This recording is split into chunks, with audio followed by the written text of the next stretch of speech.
see this. Hey! What that's supposed to be, but clearly it's wearing It's like a hat. A potato. It's like a dick butt chef. That's pretty cool. Concept art for the game, maybe? How is that a bird? It's clearly like some...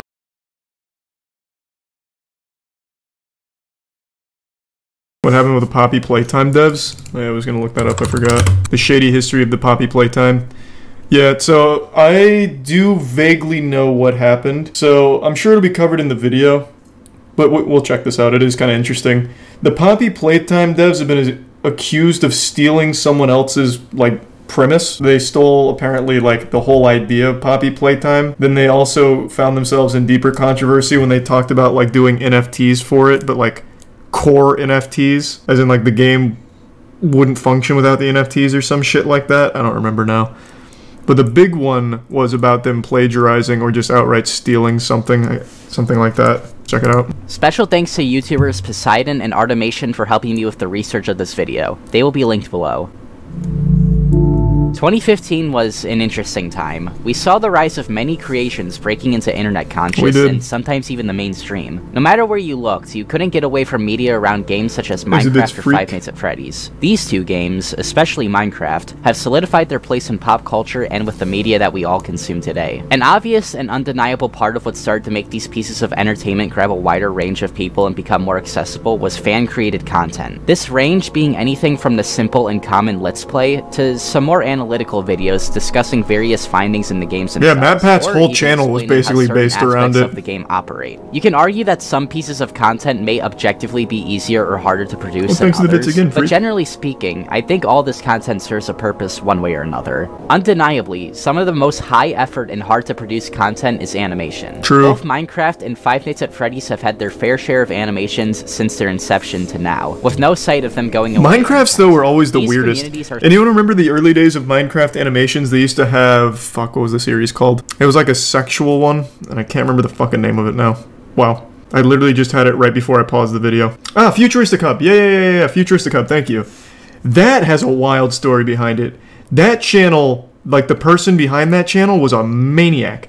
Like, they would constantly get into fucking fights, threaten people and shit like that. Are they still around? Does Future Hub still pump out, like, Minecraft double Ds and all that? Like, Minecraft tits, whatever.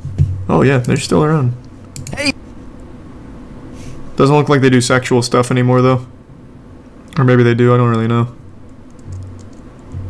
At least I think it was Futuristic Hub that used to make sexual Minecraft stuff. It was? Okay. Are strong in their own right, having so much depth to them that they can be considered full sub-communities to the main one. We've seen many animators come and go from these communities. Some rose, some fell. Oh, they did. One of them was the owner of the channel fucking a creeper. I vaguely remember that. I mainly remember the Futuristic Hub, like, actual person behind it just melting down on Twitter.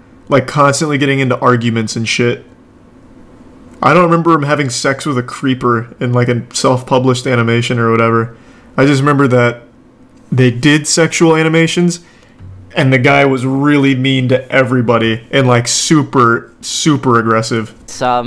Yeah, let's not talk about that one. But oh, hey, just brought it up. Animation content for these two games are very important to the history and development of these properties. Of course, with the growth of these two games, over time, more professional people in the business would start to see this as an opportunity. It's no surprise that a medium like this would be as lucrative as it is. And with many having the opportunity to rise alongside the franchises you make videos about, it's no surprise that some people would find combining these two together would lead to success. This was the exact thought of Seth Belanger, who seemed to strike gold with his animation Survive the Night, based off the FNAF fan song of the same name. Today, the video is sitting at an unbelievable 61 million views, bringing the channel to great YouTube fame for the next coming years. Nice. Little did Seth know at the time that he and his brother, Zachary Belanger, more on him later, would go on to turn this channel into an entire studio of creators making consistent, high-quality animations for a target demographic of 8 to 13-year-olds to enjoy. As time went on, greed,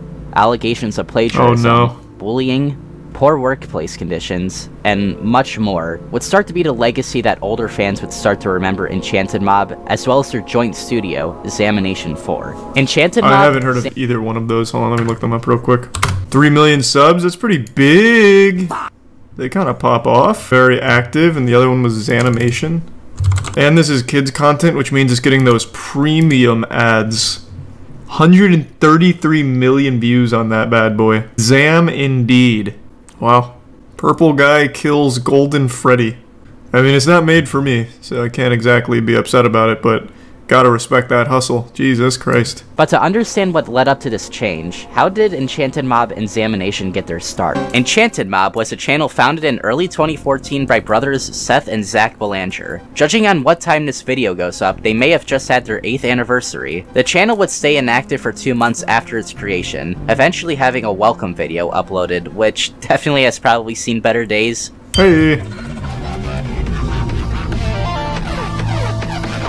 The channel I used to have an intro video consistently, uploading videos that would range from 1.5 minutes to 8 seconds. Just 16 videos into the channel. Intro videos used to be the shit on YouTube. Does anyone remember my old intro videos? It wasn't like in my first ones. I spent a lot of time on this intro. It's not gonna look like I did, but I honestly spent days on it. I can't remember what... Oh, here it is. Making that do that was so hard for me.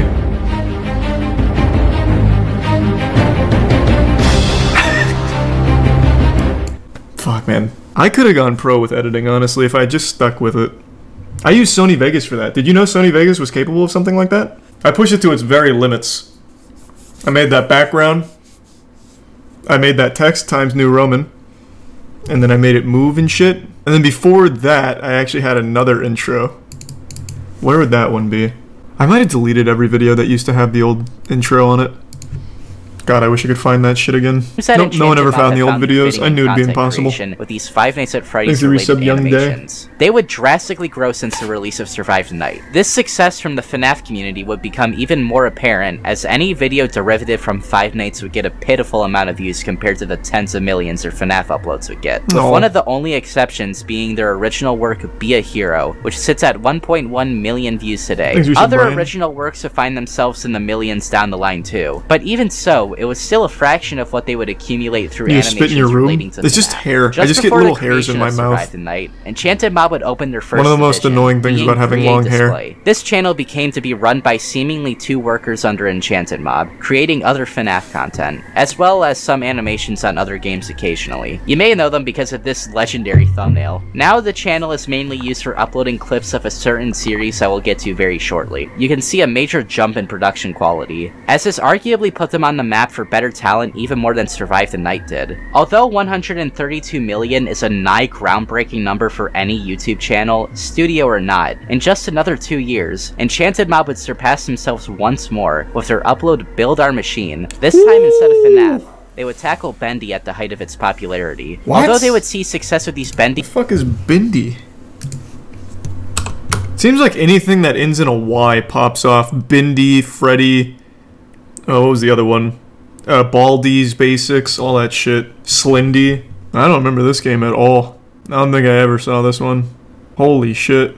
Yep, I completely missed that wave. Sometime in the making of these music videos, EnchantedMob seemingly wanted to branch out more. So on the 15th of February of last year, EnchantedMob would create their ongoing series that they are most known for today, Fazbear and Friends. Except, not really. You see, the first 2 episodes of Fazbear and Friends were actually uploaded to the Zamination channel, which as mentioned before, merged with EnchantedMob sometime in 2020 for not public reasons. There's not much to talk about when it comes to the early life of Zamination. They started off with fairly good success for making creations that were based off of YouTube channels that were popular at the time, majorly picking up steam about 3 years ago. Somewhere down the line, this got the attention of EnchantedMob, and the studios had agreed to do a business decision to merge. Yeah, they look like the same logo. Being an objectively good idea for the 2 studios. Nice. The current state of EnchantedMob and Zamination has brought the studios to great success. Every episode of Fazbear and Friends, as well as other full-length videos, all surpass 1 million views, usually being in a 2 to 3 million. Hey, Squid Game! However, long-term fans have discussed their resentment towards modern Enchanted. Sad to see what's happened to them nowadays.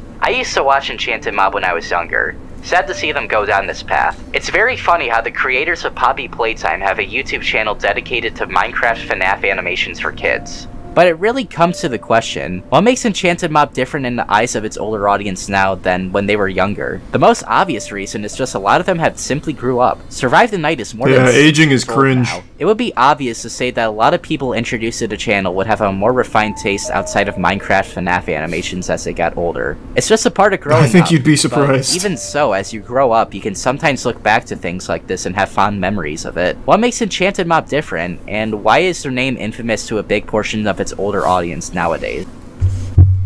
But first... Man, these wasps have been a real problem in my neighborhood lately. This is the 5th house. Is this an ad break? Is he sponsored by Raid? Solve this. I should probably look up how to exterminate a wasp. Oh, it's actually gonna be a Raid Shadow Legends thing, isn't it? Your data to this house for it was not oh no. For punishment on trying to get rid of us, your house will now be tagged by our flames. Oh! Surfshark. Oh, dear Lord! How could I have been so stupid to have let this happen? Was there any way I could have circumvented this?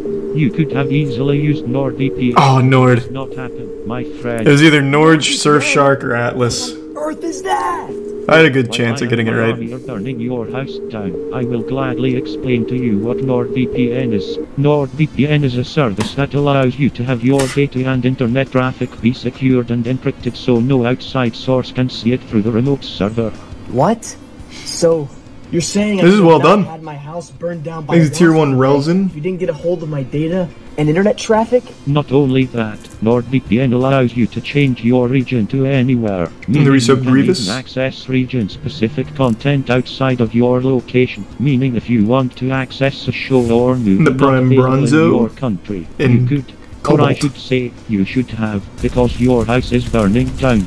Not only that, but you can use it on any platform. Yes, even you Linux users. With the speed tests showing NordVPN is in fact the fastest VPN on the market, enabling it for internet browsing will not be a hassle. Gee, Wasp. My house may be burning down. Yeah, this is internet historian style, and it's well done. Burnt the next time. Get 70% makes it tier 1 Ent. Your first payment. That is right. Anyways, make sure you all click the link below to be careful in your research for us, the arsonist wasps. Again, that is nordvpn.com/tags for 72% off your first year. The first piece of controversy the duo have seemed to have gotten themselves into was the creation of a joint channel. Animation Sins was created on October 2nd of 2017. The channel is made up of a group who makes Cinema Sins parody videos, usually on small animators. The channel's original idea was to give constructive criticism towards animators, while having satirical criticisms for entertainment. Although this concept seems like a fun one, the channel ultimately fell ill to the same blurred lines of what is genuine criticism and what is satirical, just like modern-day cinema. That sounds like a horrible idea. You can see an obvious bias between videos criticized from their own studio to videos criticized by other animators. The channel has remained stagnant for over a year now, so I think the studios have realized this. One reason as to why EnchantedMob may have been starting to take a controversial path is because around this time, Zach Balancher really started to be involved in the managing of EnchantedMob, and ever since, Zeph's channel would start to head down the path. Alright, I don't know why you keep comparing it to CinemaSins. CinemaSins critiques big movies, like major movies, not individuals. Like, from what I understand, Animator Sins goes for the small Minecraft animators. Those are kids. Those are literal children making the animations. And to just, like, bully them and shit on them, that's super different than a major movie. Like, it's not even comparable. Like, it's very, very different. It's a way to take them out early. Yeah, it weeds out competition. That way the kids never get better. Oh, pivot animation, there's something I haven't heard in years.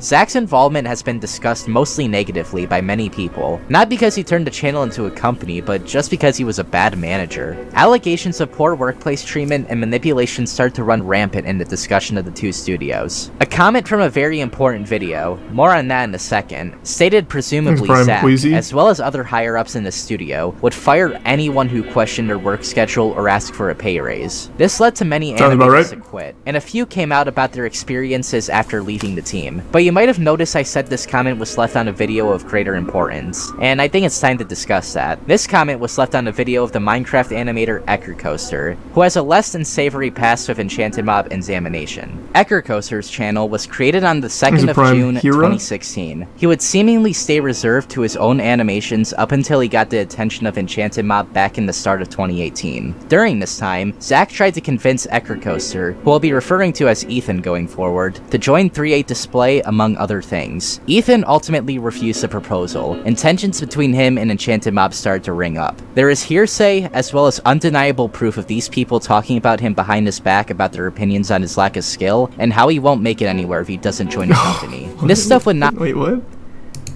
What a fucking weirdo. What? Okay. This Zach guy's not looking too cool.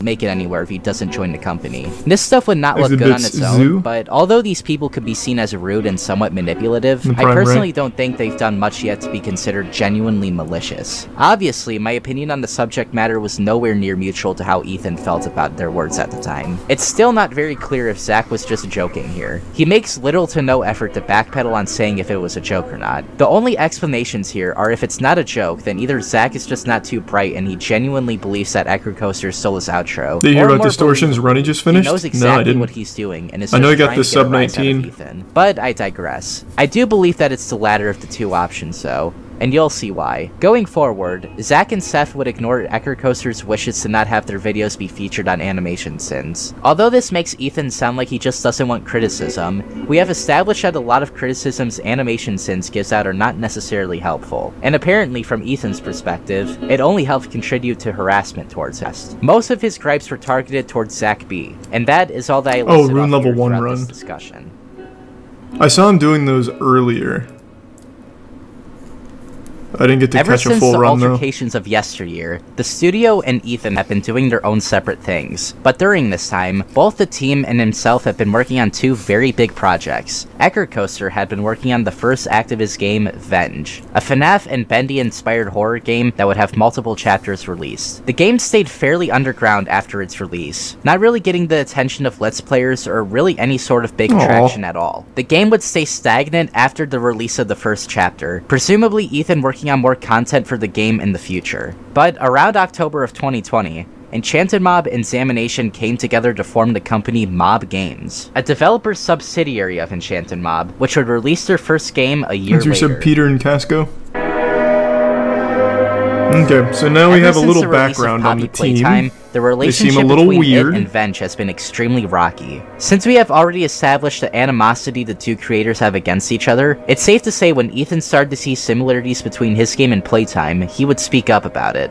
Coaster accused Mob Games of stealing many story beats and ideas for assets from Venge to This is what I saw. He points out that although the concept of exploring an abandoned building isn't new, the way that Poppy Playtime went around doing it is very similar to a lot of things Venge did in Ethan's eyes. His biggest note is the similarities between the descriptions of the games, as he specifically notes the idea of— Oops, sorry, I wanted to read that. It doesn't really sound that similar. That doesn't sound similar, like, at all, really. It's just a very generic concept. Alright. Can't say I totally agree with that. Of the games, as he specifically notes the idea of an entertainment company miraculously disappearing to be a very common trait between the two plots of the games. He also gives examples of character designs and decors that look eerily similar to what you can find in Now that's a lot more convincing. Judging by the past that these two have, it would be safe to say that this could be more than a coincidence. When this thread was published, many people came into support of Coaster, many agreeing that a lot of what's been compared seems like blatant plagiarism. There were also a lot of others who were a bit more skeptical about it, stating that both games take heavy beats off of Bendy and the Ink Machine. Although a lot of assets and the plot of Venge can be heavily compared if not be seen as nearly identical to that of Poppy Playtime, something that I feel a lot of people fail to bring up in the discussion of this is Ethan's inspiration off of Bendy. A chapter-by-chapter release, companies that were on top of their respective industries falling out of nowhere, and something that is prevalent in all of these games, character and monster designs that try to cater to the demographic of children by playing into the innocent things turns evil trope that FNAF heavily popularized. Do I think Poppy Playtime saw Venge and decided to copy it out of spite? No. Do I think Mob Games saw things from Bendy and Venge and decided to copy it out of sheer laziness? Yes. The Belanger and Preciado brothers I don't know if I agree with that. But something that I think a lot of people fail to mention is that the staff of Mob Games are probably not that bad. I mean, there's nothing really creative about Poppy other than its gameplay. It's just all generic. Like, it's all super simple. I disagree. From what I read on Twitter, it was like a lot more cut and dry. Like, yeah, it looks like they really did steal this dude's game, but here it's like, oh no, it seems like it's just kind of generic. Much like every other big project, the people actually creating I thought the gameplay was borrowed from that are usually guy's just game, given what which the it doesn't creative seem like it director is. gives them. It's the creative decisions that I, and a lot of other people, seem to have a problem with. And for me, these problems outweigh the plagiarism allegations. You have this $5 entry to what is basically a 30-minute tech demo that you can beat in an even shorter amount of time. See, that's a good complaint. Obviously may not be a shock to most though. Ever since the inception of these channels, it was obvious that they wanted to entertain children. This isn't the case of a content creator, or in this case, a studio, changing their content to be more brand friendly. EnchantedMob and Examination have always been Minecraft Center animation channels, obviously having an overwhelming majority viewer base of children to preteens. This I honestly feel is fine. Jalapeno? Something that I feel I mistakenly left out in my horror games for kids video, which precedes this one, is that obviously, making content skewed towards a younger audience is completely fine. Where I and many others start to have a problem is either if these studios or individuals start to pretend as if their piece of entertainment is not meant for this audience. It seems like it's trying to be a horror game not meant for children, but everything else around the game is trying desperately to pull in fans as young as 4 years old. This obviously is a smart tactic to do. If you try to cater to every age demographic at once, you will ultimately have a lot more people checking out your product, meaning the absolute most people willing to view it. But as we have seen time and time again, executing this just right is harder than a lot of people think, because after a while of trying to cater to everyone, you end up catering to no one. Yeah, but the game still did extremely well. I'm a little confused on what the controversy is now after having watched this. So it seems like the people behind it are pretty, I wouldn't even say shady. Like, they haven't even really done anything wrong other than a couple of accusations about workplace culture, which may or may not be true. I haven't read it. But other than that, like right now I'm walking away from this being like, oh, I guess all that Poppy Playtime drama was a fucking nothing burger. Except for the NFTs, which he hasn't mentioned yet, but he might. The NFTs, I think, is a pretty indefensible point. And $5 for a 30-minute game is a bit greedy, agreed. I really don't buy the whole plagiarism thing anymore. It's just I thought they, like, ripped the gameplay from someone else, because that was the most unique part about Poppy, was, like, the little sticky hands going around just, like, fucking slapping shit. I thought they, like, stole that from another game, stole the story, stole everything. But it seems like the only thing it has in common is both of those games took place with, like, toys gone bad, which is super generic. EnchantedMob has had a very rough history, especially in its later years. But even though undeniably Zach Belanger at the very least may be a bad person, I have superstitions that the backlash they have been getting, way even before this video, will be more than enough to skew people away from supporting mob games. Or most famously, their controversy for the Poppy Playtime NFT. Yeah! These are also very big reasons to not like these NFTs! people, and I originally had a whole section written about why NFTs are bad, but honestly, I don't really think I need to give you guys that discussion. Neither do I think it's really the appropriate place to have it. Hence why they couldn't really be fit to the greater point that I was trying to make. What I can say though is that NFTs are just another example of Poppy Playtime meaning to just be another cash grab game with no long-staying integrity. When or if all the chapters do release, the game will fall into complete irrelevancy. What was shown off looks at least a little more dynamic than the first 30 minutes we were originally given, but I am also not going to hold my breath. But anyways, I have been Dags, and until next time, see ya. You're subsquillium. Yeah, I don't really know what the takeaway is. All this did was show me that the whole plagiarism thing was unfounded. Pockets for the oranges. I can't look at James Corden, I'm sorry. That was a good history of the whole company and everything, though. I didn't know anything about the people behind it. They do seem a little odd. But the game itself now, I don't believe in the whole plagiarism thing. Didn't they cancel the NFT? Doesn't matter. The second someone shows you that they're trying to put NFTs into their shit, it's already too late. Even if they cancel it, even if they backpedal, you now know exactly where their head's at. So once you go NFTs, you don't go back. Fucking back. Sometimes you find something in a video game that makes you think, well, I've seen everything now. This is why today we're diving into 10 of the craziest images never meant to be found in video games. How crazy can they be? Use promo code ODDHEADER in the link down below to save 20% today. Little Big Planet is a fairly light-hearted, kid-friendly puzzle platformer series with unexpected discoveries that I've covered before with more to come. However, I never really got into Little Big Planet. Where remnants of an early prototype build of Little Big Planet was found and recovered. In 2020, mysterious Cuban friends found on their Little Big Planet Discord server Dreamiverse that among the recovered files of the prototype could be found this sinister image. To date, nobody has any idea what the That's hell not this sinister. That's nothing. That's fucking nothing. Does anyone recognize this? What's this? Was this used in another game or anything? It's a Titan. Interesting theory. Black Mesa is the commercial remake of the original. Oh, I forgot this came out. Originally released on Steam Early Access in 2015 with a full release in 2020. Behind it on the Danger decal would be, well, nothing. However, if you were to look in the Alpha channel, the Danger decal's texture, it would reveal in that spot. Ew. This hideous revulsion is actually Tarman from the 80s cult classic zombie movie Return of the Living Dead. Oh, what? It's even worse in motion. Why he's hidden here in Black Mesa? Can't tell you on that. Why would that be there? Even more What the fuck? This also lies in the game, as on a random texture of a cardboard box can be found a hidden image of Mr. Six from the Six Flags commercial. Great. Guess this guy's gonna start showing back up in my nightmares again. I actually remember that guy being fucking horrifying too, I'm not gonna lie. Man, they could find this shed which lacked collision at the bottom. In going through the shed, they would see this. Hey! I don't know what that's supposed to be, but clearly it's wearing It's like a hat. A potato. It's like a dick butt chef. That's pretty cool. Concept art for the game, maybe? How is that a bird? It's clearly like some kind of... like a cookie or something? I mean, I have no fucking clue, actually. A potato, maybe?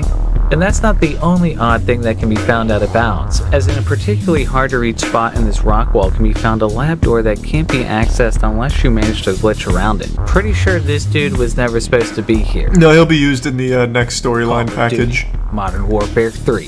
Sarpazes flew into this random building and found entry into an empty room that couldn't normally be accessed. Sarpazes noticed there was smoke accumulating on the other side of the room, and sure enough, when he angled the camera just right, not only did a bear appear, but it also appears to be a ballerina. Obviously, this raises a number it's a ballerina. like what the hell this represents and why it was hidden so well, given that it took so many years to find. Blood Rain. Terminal Cut. Damn, that's a name I haven't heard in a long time. Through onheader.com. Blood Rain is definitely a game that isn't coy with the suggestive. First video game character to ever appear in Playboy in 2004. However, I didn't remember that. Scrolling through the files of the Why? Blood Rain Terminal Cut. For some reason, there appears to have been added images to the files that are spicier than anything else that appears in the game. Well, obviously, I'm not going to be able to show you this whole image. Instead, here's a kid-friendly recreation of the image. Yeah, this is actually a lot more awkward than I thought it'd be.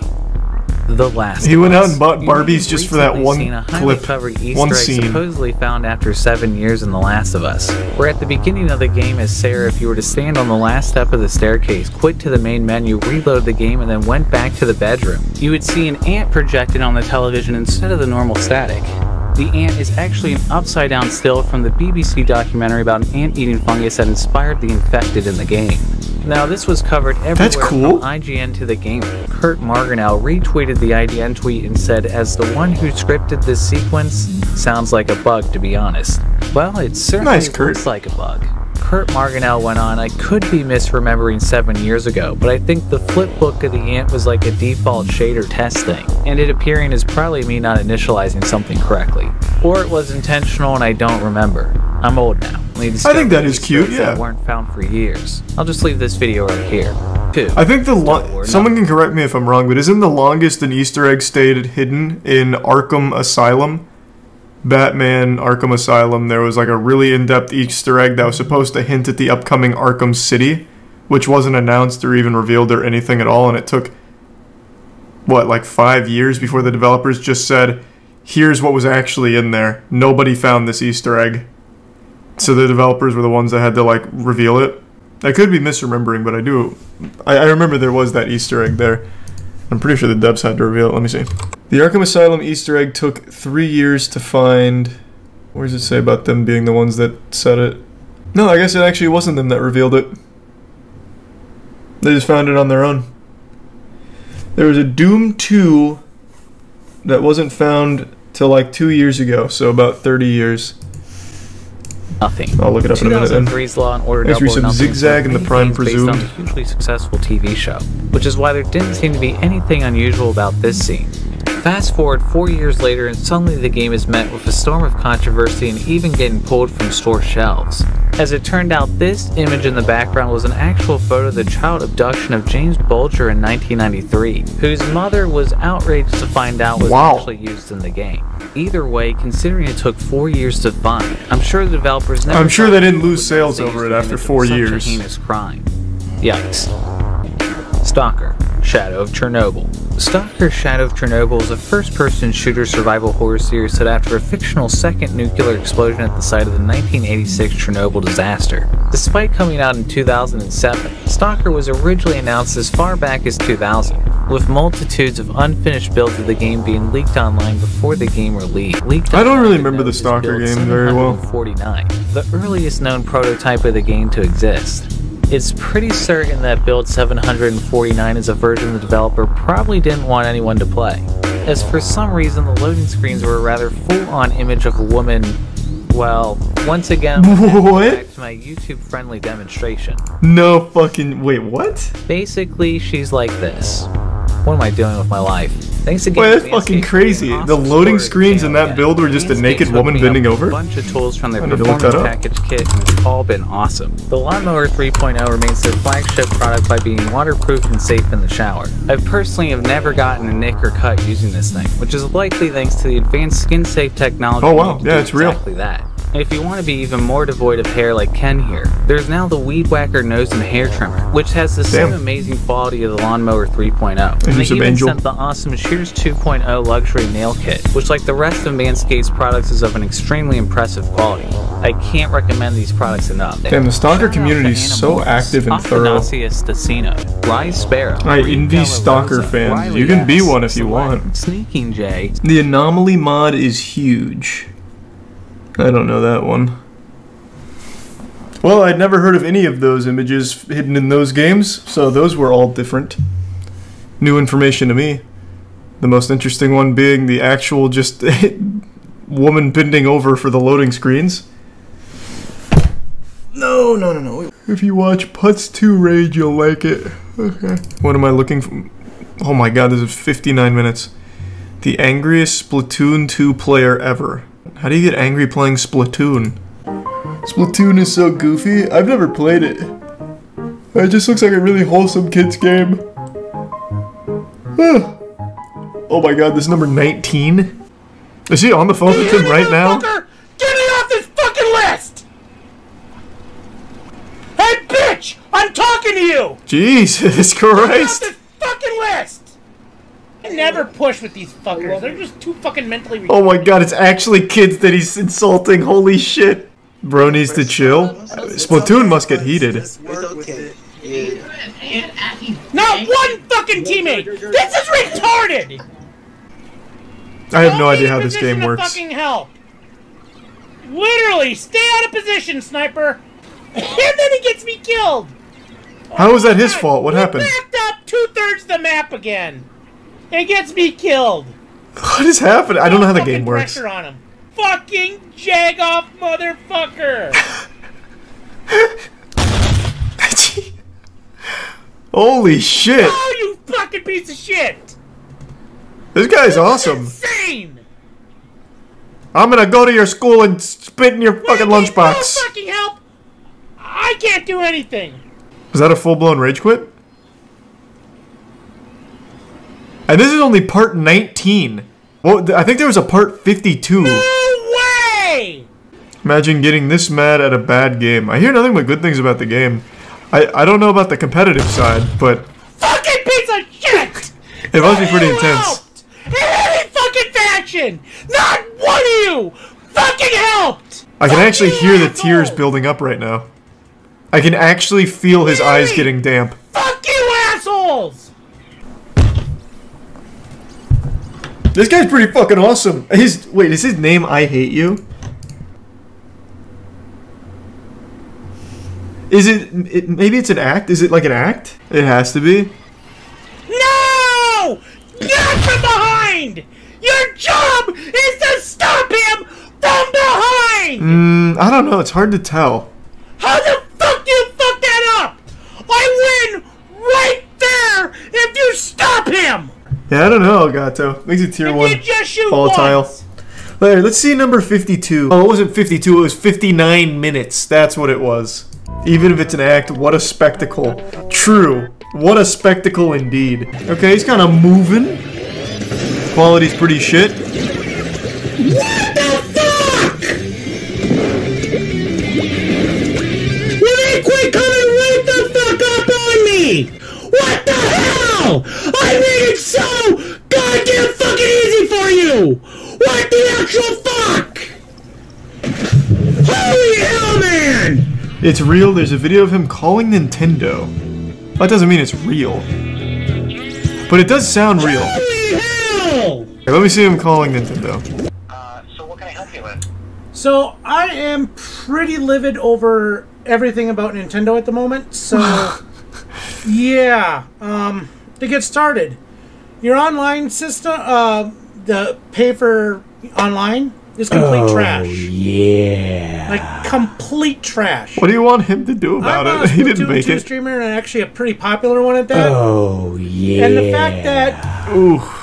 We've had no benefit of actual online services of any kind is absolutely ridiculous. And I'm so sick and tired of calling in. You're going to have to ask me to stop swearing? I'm going to have to ask you to please get this, everything working correctly. Because this is just crazy about the harassment I'm having to deal with every time. And if you can't handle me swearing because I'm getting constantly harassed, then that's a goddamn problem. Now, I am absolutely sick of being harassed online. I'm sick of having no benefits. I can actually hear grease firing off of his body right now. My block lists, friend as lists, sweat is pouring down. Quality of service from the actual connections, just latency, the horrible... I am going to have to end the call. Then transfer me to another supervisor, and hopefully it's not going to take another half an hour, because you're honestly not even trying to listen to anything I have to say. You're just obsessed about me swearing and wanting to end this call. Left out in left field for this crap. I'm not sure I understand what you mean. We do the same reporting procedures. Yeah, I got lost in the sauce there too, my guy. I don't know what the fuck he said. How do you not know what I'm talking about? Nintendo Japan, to be blunt, has that better quality of online service. According to what? Because of just how small their community is. We have to deal with basically Amazon servers, which is just completely stupid. They're not even gaming servers, but it's just so bad. He sounds like a 12-year-old in math class who got called on to answer a problem and is melting down. Just team comps, the pairing systems, the point systems, and then to top it off, I'm getting harassed with players online that have to come into my lobbies and intentionally lobby snipe me just to throw games. And it's to the point where I just want to smash my own head in. He's actually huffing and puffing right now. This is the most intense moment of his life.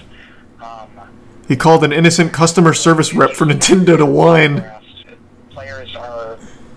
You can actually hear him moaning. More or less, or they'll intentionally throw in some other fashion. With the online paid services, we're going to actually have to have block limits increased. We can have friend limits increased because 300 is just not enough for friend lists, and 100 for block is just not enough. It's just not. I mean, the thing is, he's not wrong. Like said, Nintendo service does fucking suck. Splatoon 2, but I wouldn't call a random customer service rep. We get no benefits. Literally, nothing. This guy was on Man vs. Food? No fucking way. How deep is this lore? I've never heard of him before. This is a wild journey. Was he really? Holy shit. Splatoon. And I also called the Nintendo service rep.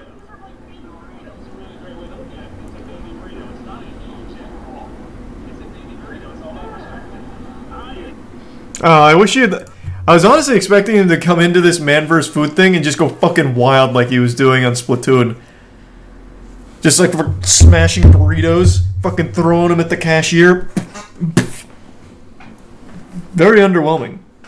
He seemed well-mannered here, talking about his baby burritos. Yeah, I'm gonna play Ghostwire. When does it come out? Is Charlie a Virgo? No, he's a Leo.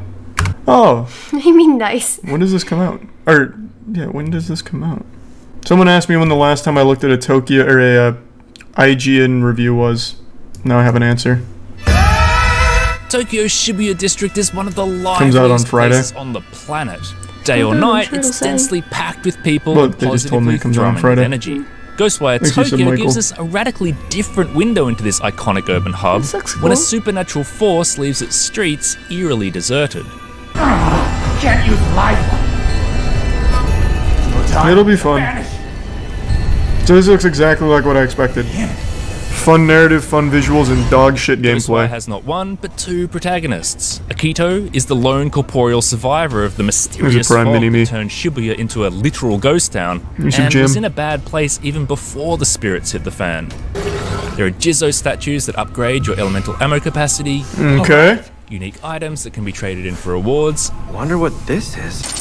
Consumables, skill This looks like a game I'd find on Steam new releases on bad game nights. It's a lot.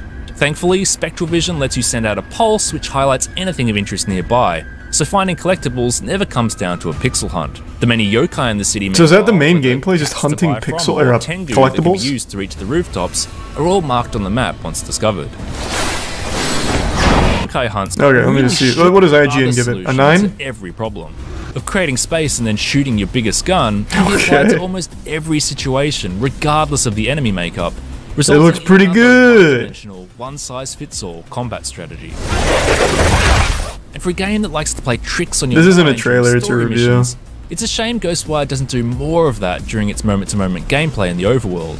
Touches like this really helped enrich the atmosphere, and I'd have loved to see more visitors and environments that had that simmering psychological uncertainty. Alright, what do we got? I enjoyed my 20 or so hours with Ghostwire Tokyo largely because I found its world so immersive. The attention to detail in the city itself is hugely impressive. And whether it's looking to recreate the surroundings of the best-known crossing in the world, they give it a 9, I'm calling it. It's the merely adequate stealth and action. Oh, maybe not. Nothing to add to the fantastic setting, but they don't diminish its brilliance either. For more reviews, check out our verdict on tuning. That seems fair. No, that was a pretty fair review, honestly. 7 sounds about right from everything I've seen from Ghostwire. But it's probably going to get really boring to play. If the gameplay never changes. It's not a stream game. Yeah, this is going to be one of those games that's probably going to be pretty boring as a viewer. And, like I said, if the gameplay really is just going to be the same stale shit over and over again, it's going to be just boring to play in general. But I'll still give it a try. The new Kirby drops Friday, too. Oh, we'll probably start with the new Kirby then instead of Ghostwire. Damn. That's rough for Ghostwire. Yucky. They might want to just push that, like, now. Tiny Tina also comes out. Yeah, but I don't give a fuck about that. Bro, I do not like Borderlands. I like the first one, and not really ever